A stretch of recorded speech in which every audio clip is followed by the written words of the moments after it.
الحسیب، یہ بھی اللہ تبارک و تعالیٰ کے ناموں میں سے وہ عظیم اور وہ خیر و برکتوں والا نام ہے کہ جس کی بے شمار خیر و برکتیں ہیں، بے شمار اس کے فوائد اور ثمرات ہیں۔ اس اسم اعظم کا اور اللہ تبارک و تعالیٰ کے اس اسم مبارک کا ایک وظیفہ آپ کے سامنے عرض کرنے لگا ہوں۔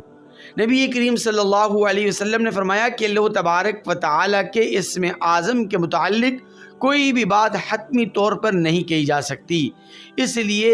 اسم اعظم لفظ اللہ بھی ہو سکتا ہے اور اسم اعظم دوسرے اللہ تعالیٰ کے ناموں میں سے کوئی بھی نام ہو سکتا ہے۔ تو بہرحال وہ ایک الگ ٹاپک ہے، ایک الگ موضوع ہے۔ میں آپ کے سامنے اس الحسیب کا ایک وظیفہ عرض کرنے لگا ہوں، اور یہ وظیفہ اس شخص کے لیے ہے کہ جس کو کسی شخص سے کوئی خطرہ ہو، خوف ہو، ڈر ہو، یا کسی چیز سے کوئی ڈر اور خوف لاحق ہو، تو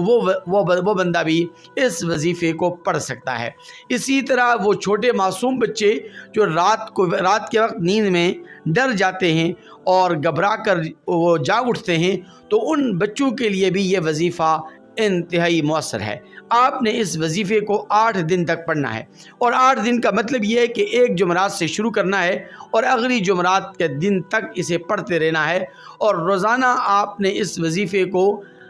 70 مرتبہ پڑھنا ہے۔ پڑھنا کس طرح ہے؟ پڑھنا یوں ہے: حسبی اللہ الحسیب، حسبی اللہ الحسیب۔ یہ 70 مرتبہ آپ اس کو 8 دن تک پڑھیں گے تو انشاءاللہ ثم انشاءاللہ جس شخص سے آپ کو ڈر، خوف اور خطرہ لاحق ہے، وہ ڈر اور وہ خوف بھی چلا جائے گا۔ اور اسی طرح اگر کوئی معصوم بچہ نیند میں ڈرتا ہے تو انشاءاللہ العزیز یہ وظیفہ آپ دم کر کے 8 دن تک اس بچے پر دم کریں تو انشاءاللہ وہ بچہ بھی پھر نیند میں اور اسی طرح خواب میں نہیں ڈرے گا، اور اللہ تبارک و تعالیٰ اس کے دل سے بھی ہر چیز کا خوف اور خطرہ نکال دیں گے۔